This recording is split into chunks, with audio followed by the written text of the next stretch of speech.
몇 년 전까지만 해도 부산 여행이라고 하면 답은 정해져 있었어요. 해운대 백사장에 발을 담그고 광안대교 야경을 배경으로 사진 한 장 남기고 자갈치 시장에서 회 한 접시 먹으면 그게 부산의 정석이라고 대부분 그렇게들 생각하셨을 거예요.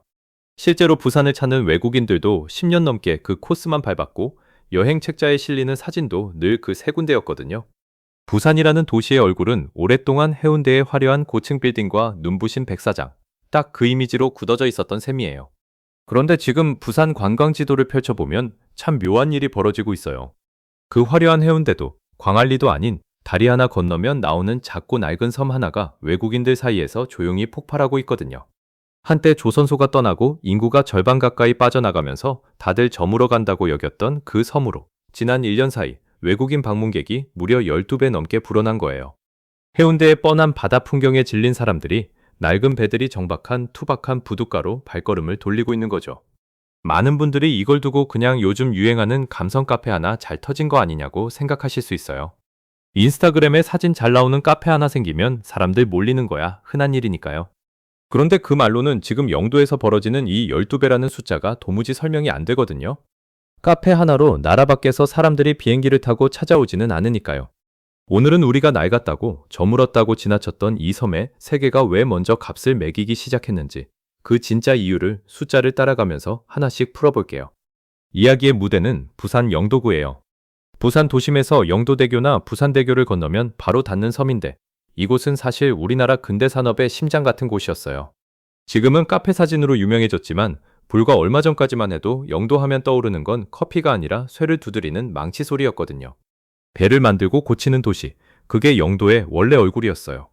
그 얼굴의 시작을 거슬러 올라가 보면 놀랍게도 상당히 오래전으로 이어져요. 우리나라 최초의 근대식 조선소가 일제강점기 시절 바로 이 영도에 들어섰고 그 뒤로 이 섬은 배를 고치고 만드는 일로 먹고 사는 동네가 됐어요. 특히 대평동 일대는 배에 붙은 녹과 페인트를 망치로 두드려 벗겨내던 작업이 워낙 유명해서 그 망치 소리를 그대로 따 깡깡이 마을이라는 이름까지 붙었을 정도예요. 하루 종일 쇠 두드리는 소리가 골목을 울리던 그야말로 살아있는 산업 현장이었던 거죠. 여기에 더해 1937년에는 조선중공업이라는 이름으로 우리나라 최초의 대형 조선소가 이 영도에 세워졌어요. 이 조선소는 훗날 대한조선공사를 거쳐 한진중공업 영도조선소로 이어지는데 말하자면 오늘날 세계 1위를 자랑하는 한국조선업의 뿌리가 바로 이 작은 섬에서 시작된 셈이에요. 배를 만드는 나라 대한민국의 첫 단추가 꿰어진 곳, 그게 영도였던 거죠. 그렇게 산업이 번성하던 시절, 영도로는 사람들이 끝없이 몰려들었어요. 원양어업 붐이 불던 1970년대와 80년대에는 배를 고치겠다고 전국의 선박들이 영도로 모였고 그 배를 고치는 사람들, 그 사람들에게 밥을 파는 사람들, 그렇게 섬 전체가 북적였거든요. 통계를 보면 1984년 영도구 인구는 무려 22만 명이 넘었어요. 작은 섬 하나에 대도시 웬만한 구 하나만큼의 사람이 바글바글 살았던 거예요. 그런데 세월이 흐르면서 이 활기가 서서히 식어갔어요. 조선업의 중심이 거대한 도크를 갖춘 다른 지역으로 옮겨가고 중소형 조선과 수리조선을 하던 영도의 공장들이 하나둘 문을 닫기 시작한 거죠. 배 고치는 망치 소리가 잦아들자 일자리가 사라졌고 일자리가 사라지자 사람이 떠났어요. 22만 명을 넘던 인구는 2022년 기준으로 11만 명 수준까지 주저앉았어요. 무려 절반이 빠져나간 거예요. 이게 얼마나 심각한 상황이었냐면 영도구는 급기야 정부가 지정하는 인구 감소 지역, 그러니까 이대로 두면 소멸할 위험이 있는 지역으로 분류되기에 이르렀어요. 한때는 도심 소멸이라는 무거운 단어와 함께 2040년쯤이면 지역 자체가 사라질 수도 있다는 분석까지 나올 정도였거든요. 매년 수천 명의 청년이 영도를 떠나 짐을 쌌고 남은 건 나이 든 주민들과 문 닫은 공장, 그리고 녹슨 배들이 정박한 조용한 부둣가뿐이었어요. 바로 여기서 오늘 이야기의 진짜 반전이 시작돼요. 사람들이 다 떠나고 저물어가던 이 섬에 그것도 우리나라 사람들이 아니라 저 멀리 나라 밖 사람들이 먼저 값을 매기기 시작한 거예요. 이제부터는 뉴스 제목만으로는 잘 보이지 않는 이 섬에 실제로 무슨 일이 벌어졌는지 그 돈과 사람의 흐름을 숫자로 하나씩 짚어볼 텐데요. 이렇게 낡은 것이 어떻게 새로운 가치가 되는지 이런 경제 이야기를 편하게 풀어드리는 방식이 괜찮으시다면 구독과 좋아요로 함께 해주세요. 자, 그럼 그 숫자를 정면으로 마주해 볼게요. 한국관광공사 데이터랩 집계를 보면 영도구 복레이동을 찾은 외국인 관광객이 지난해 1분기, 그러니까 1월부터 3월까지 석 달 동안 5,900여 명이었어요. 그런데 올해 같은 기간을 보니 이 숫자가 7만 2천여 명으로 뛰었어요. 정확히 11배가 넘게 불어난 건데 증가율로 따지면 무려 1128%예요. 이건 전국의 그 어떤 동네보다도 높은 외국인 관광객 증가율 전국 1위 기록이에요. 동네 이동만 그런 게 아니에요. 바로 옆 동삼일동도 같은 기간 외국인 방문객이 4만 3천여 명에서 15만 명 수준으로 늘면서 242%가 넘는 증가율을 보였거든요. 한쪽 동네만 반짝한 게 아니라 섬 전체가 통째로 사람들을 빨아들이고 있다는 얘기예요. 소멸을 걱정하던 섬이 갑자기 부산에서 가장 뜨거운 관광지로 판이 뒤집힌 거죠. 이쯤 되면 자연스럽게 궁금해지실 거예요. 대체 여기에 뭐가 있길래 사람들이 해운대를 두고 이 낡은 섬으로 몰려가는 걸까요? 화려한 리조트가 있는 것도 아니고 넓은 백사장이 있는 것도 아닌데 말이죠. 답을 찾으려면 영도의 대표적인 명소가 된 복례동 커피거리 풍경을 한번 떠올려 볼 필요가 있어요. 복례동에는 요즘 사람들이 몰려드는 큼직한 카페들이 있는데 이 카페들이 자리 잡은 건물이 좀 특이해요. 원래 조선업과 관련된 폐공장이나 낡은 창고였던 곳들을 그대로 살려서 카페로 바꾼 거예요. 겉모습은 여전히 투박한 공장인데 안에 들어가면 커피향이 가득한 거죠. 그리고 그 카페 창문 밖으로 보이는 풍경이 결정적인데요. 예쁜 숲이나 반짝이는 도심 야경이 아니라 소형 선박과 바지선들이 짐을 싣고 내리는 물량장이 펼쳐져 있어요. 한번 상상해 보세요. 커피 한 잔을 들고 창가에 앉았는데 눈앞에는 관광용으로 꾸며진 가짜 풍경이 아니라 진짜로 배들이 정박하고 화물을 나르는 살아있는 항구가 펼쳐져 있는 거예요. 이건 돈을 들여 만든 세트장이 아니라 지금 이 순간에도 실제로 돌아가고 있는 산업 현장 그 자체거든요. 바로 이 꾸밈없는 진짜 풍경이 잘 정돈된 관광지에 익숙한 외국인들에게는 오히려 신선한 충격으로 다가온 거예요. 여기서 정말 흥미로운 지점이 하나 있어요. 이 카페들 바로 옆에는 지금도 실제로 배를 고치고 만드는 조선 관련 업체들이 여전히 돌아가고 있다는 거예요. 다시 말해 과거의 산업을 밀어내고 그 위에 관광지를 세운 게 아니라 옛 산업이 여전히 살아 숨쉬는 채로 그 옆에 새로운 문화가 자연스럽게 스며든 거죠. 이렇게 낡은 것과 새 것이 억지스럽지 않게 뒤섞이면서 다른 어디에서도 볼 수 없는 영도만의 독특한 분위기가 만들어진 거예요. 현지에서 카페를 운영하는 분의 이야기를 들어보면 이 변화가 더 실감나게 다가와요. 정말 다양한 나라에서 영도를 찾아오는 게 눈에 띄게 체감된다고 하거든요. 그러면서 이런 말을 덧붙였어요. 해운대나 광안리 같은 곳의 관광지다운 바다 이미지는 이미 어느 정도 소비가 됐는데 영도의 바다는 그와는 전혀 다른 색다른 로컬의 분위기를 느낄 수 있다는 거예요. 사람들이 원하는 게 바뀌었다는 걸 현장에서 몸으로 느끼고 있는 셈이죠.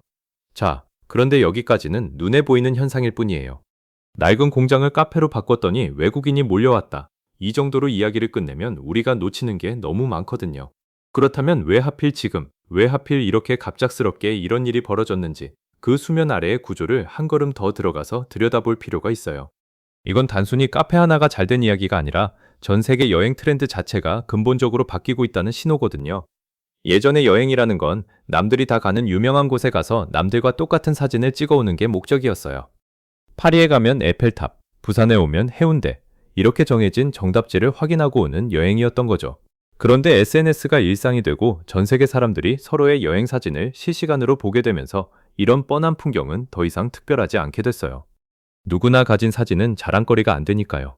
그러다 보니 사람들의 욕구가 정반대로 움직이기 시작했어요. 관광객용으로 잘 포장된 곳이 아니라 그 지역 사람들이 실제로 살아가는 진짜 모습, 그 지역만의 날 것 그대로의 결을 찾아 나서게 된 거예요. 이걸 요즘 여행업계에서는 로컬 지향이라고 부르는데 쉽게 말하면 관광지 말고 진짜 동네를 보고 싶다는 마음인 거죠. 영도의 녹슨부두와 배 고치는 조선소, 망치 소리가 배어있는 골목이야말로 돈 주고도 흉내낼 수 없는 진짜 백이었던 거예요. 여기서 우리가 반드시 짚어야 할 역설이 하나 있어요. 영도가 이런 매력을 갖게 된 건 아이러니하게도 이 섬이 저물어갔기 때문이에요. 조선업이 떠나지 않았다면 폐공장은 없었을 거고 폐공장이 없었다면 그걸 카페로 바꿀 일도 없었겠죠. 인구가 절반으로 줄어드는 그 아픈 과정에서 남겨진 빈 공장과 낡은 창고, 그리고 옛 시절의 흔적들이 오히려 지금 세계가 값을 매기는 자산이 된 거예요. 우리가 낡았다고 지워버리고 싶어 했던 바로 그것들이 말이죠.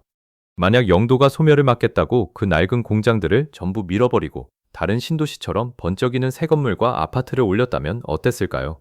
아마 지금의 이 12배라는 숫자는 절대 나오지 않았을 거예요. 어디에나 있는 그저 그런 개발 지역이 됐을 테니까요. 결국 영도가 가진 진짜 경쟁력은 새 것이 아니라 세월이 켜켜이 쌓아 올린 그 오래된 시간 그 자체였던 거예요. 이게 바로 지방 소멸이라는 무거운 주제 앞에서 영도가 우리에게 던지는 아주 중요한 힌트예요. 그런데 이야기를 여기서 아름답게만 마무리하면 그것도 절반만 본 거예요. 세상 모든 일에는 빛이 있으면 그림자가 있듯이 이 급격한 변화의 이면에도 냉정하게 들여다봐야 할 문제가 자라나고 있거든요. 갑작스럽게 몰려든 관광객은 지역에 돈을 가져다 주기도 하지만 동시에 오래 그 자리를 지켜온 주민들의 일상을 뒤흔들기도 하니까요. 실제로 영도 주민들 사이에서는 볼멘 소리가 터져 나오고 있어요. 한 주민은 집 앞 골목이 하루 종일 시끄러워서 창문을 열 수가 없다고 토로했어요. 관광객이 남기고 가는 소음과 쓰레기, 그리고 좁은 골목을 가득 메운 사람들 때문에 정작 그곳에 사는 사람들의 삶의 질이 떨어지고 있는 거죠. 이걸 요즘은 오버 투어리즘, 그러니까 과잉 관광이라고 부르는데 관광객이 너무 많이 몰려서 오히려 지역이 몸살을 앓는 현상이에요. 이 대목에서 행정의 계산기가 어떻게 돌아갔는지를 냉정하게 볼 필요가 있어요. 영도구는 관광객을 더 끌어오기 위해 올해부터 구 예산을 배정해서 단체 관광객과 개별 관광객에게 각각 인센티브를 주는 정책을 시작했어요. 단체와 개별을 합쳐 총 2천만 원의 예산을 손님 모시기에 쓴 거죠. 관광객을 한 명이라도 더 데려오면 그게 지역 경제에 도움이 된다는 판단이었을 거예요. 그런데 여기서 문제가 드러나요. 손님을 불러오는 데는 예산을 쓰면서 정작 그 손님들 때문에 고통받는 주민들을 위한 대책은 상대적으로 빈약했던 거예요. 어떤 주민은 기껏 챙겨준다는 게 안전난간 하나 설치해준 게 전부라고 불만을 털어놨고, 또 다른 주민은 보상이라고 내놓은 게 공연 우선 초청 정도에 그친다며 아쉬움을 드러냈거든요. 돈을 벌어들이는 쪽에는 힘을 쏟으면서 그 부담을 떠안는 쪽은 뒷전으로 밀린 셈이에요. 이 문제를 먼저 겪고 나름의 답을 찾아본 선배격의 동네가 있어요. 바로 부산 사하구의 감천문화마을인데요. 이곳도 알록달록한 산동네로 유명해지면서 관광객이 폭발적으로 몰려 비슷한 몸살을 앓았거든요. 감천문화마을은 이 과정에서 관광으로 번 수익을 지역과 주민에게 되돌려주는 구조를 만들려고 애를 썼어요. 관광이 주민을 밀어내는 게 아니라 주민과 함께 가는 방향을 고민한 거죠. 전문가들이 영도를 두고 지적하는 핵심도 바로 여기에요. 관광객이 만들어내는 소음과 쓰레기 같은 비용을 그 원인을 제공한 쪽이 부담하는 원칙에 따라 걷어서 그걸 주민에게 직접 되돌려주는 구조가 필요하다는 거예요. 이걸 사회적 수용력 관리라고 부르는데 쉽게 말하면 동네가 감당할 수 있는 만큼만 손님을 받고 그 이익을 주민과 나눠야 관광이 오래 갈 수 있다는 얘기예요. 이게 없으면 지금의 12배는 반짝 불꽃으로 끝나고 말 위험이 있는 거죠. 자, 그럼 이제 시야를 조금 더 넓혀서 영도의 앞날을 두고 벌어지는 진짜 승부수를 들여다볼게요. 영도구는 지금의 인기를 그저 스쳐 지나가는 유행으로 흘려보내지 않으려고 해요. 핵심 전략은 잠깐 왔다 가는 관광이 아니라 오래 머무는 관광, 그러니까 체류형 관광으로 판을 바꾸는 거예요. 사람들이 커피 한 잔 마시고 사진 한 장 찍고 떠나는 게 아니라 하루 이틀 묵으면서 영도라는 섬 전체를 경험하게 만들겠다는 거죠. 이 계산은 상당히 냉정하고 영리해요. 잠깐 들르는 관광객은 커피값 정도만 쓰고 가지만 하룻밤을 묵는 관광객은 숙박비를 내고 저녁을 사 먹고 다음날 아침까지 소비를 하거든요. 같은 한 명이라도 지역에 떨어뜨리는 돈의 크기가 완전히 달라지는 거예요. 그래서 영도구는 복내동에서 남항동으로 이어지는 근대 역사거리의 콘텐츠를 다시 정비해서 카페뿐만 아니라 영도의 역사와 문화까지 통째로 즐길 수 있는 코스로 엮으려 하고 있어요. 여기에 더해 눈여겨볼 움직임이 하나 더 있어요. 물양장을 마주보고 있던 낡은 폐공장 하나를 어느 기업이 사들여서 새로운 공간으로 탈바꿈시킬 준비를 하고 있다는 거예요. 이건 개인이 카페 하나 여는 수준을 넘어서 큰 자본이 영도의 미래 가치에 베팅하기 시작했다는 신호거든요. 세계가 먼저 알아본 이 섬의 가치를 이제 국내 자본도 뒤늦게 값을 매기며 들어오고 있는 셈이에요. 부산시의 그림도 여기에 맞물려 있어요. 부산은 최근 처음으로 외국인 관광객 300만 명 시대를 열었고 몇 년 안에 500만 명까지 끌어올리겠다는 목표를 세웠어요. 이렇게 밀려드는 외국인들을 해운대 한 곳에만 몰아넣을 수는 없으니 영도 같은 새로운 매력을 가진 곳으로 흐름을 분산시키는 게 부산 전체에도 이득인 거죠. 영도의 부상은 그저 한 동네의 성공이 아니라 부산이라는 도시가 관광의 무게중심을 재배치하는 큰 판의 일부인 거예요. 이제 이 모든 이야기를 한 걸음 물러서서 정리해 볼게요. 영도는 우리에게 참 많은 질문을 던지는 섬이에요. 22만 명이 살던 곳이 11만 명으로 줄고 조선소가 떠나고 소멸을 걱정하던 그 섬이 어떻게 세계가 먼저 값을 매기는 곳이 됐을까? 그 답은 화려한 개발이나 대단한 자본이 아니라 오히려 우리가 낡았다고 쓸모없다고 지워버리고 싶어 했던 그 오래된 시간 속에 있었어요. 그래서 이 이야기를 그냥 낡은 동네가 대박난 통쾌한 성공담으로만 보면 정작 우리가 챙겨야 할 진짜 그림을 놓치게 돼요. 영도가 보여준 건 가치라는 게 결코 새 것에서만 나오는 게 아니라는 사실이에요. 세상이 다들 새 것을, 더 크고 더 번쩍이는 것을 좇을 때 진짜 희소한 가치는 오히려 세월이 쌓아 올린 진짜 배기 속에 숨어 있을 수 있다는 거죠. 이건 부동산이든 사업이든 심지어 우리 삶의 방향을 정할 때든 두고두고 곱씹어 볼 만한 관점이에요. 동시에 영도는 그 성공의 이면에 있는 그림자도 함께 보여줬어요. 갑작스러운 성공이 반드시 지역과 사람에게 골고루 돌아가는 건 아니라는 것.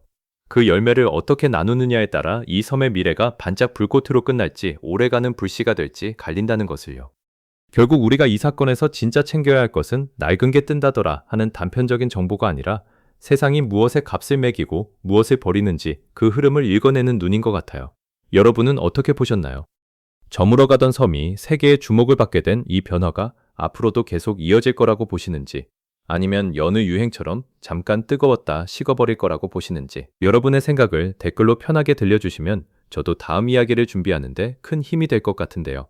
오늘 이야기가 세상의 흐름을 읽는데 조금이나마 도움이 되셨다면 구독과 좋아요, 그리고 알림 설정으로 함께 해주시길 부탁드리며 끝까지 시청해주셔서 감사합니다.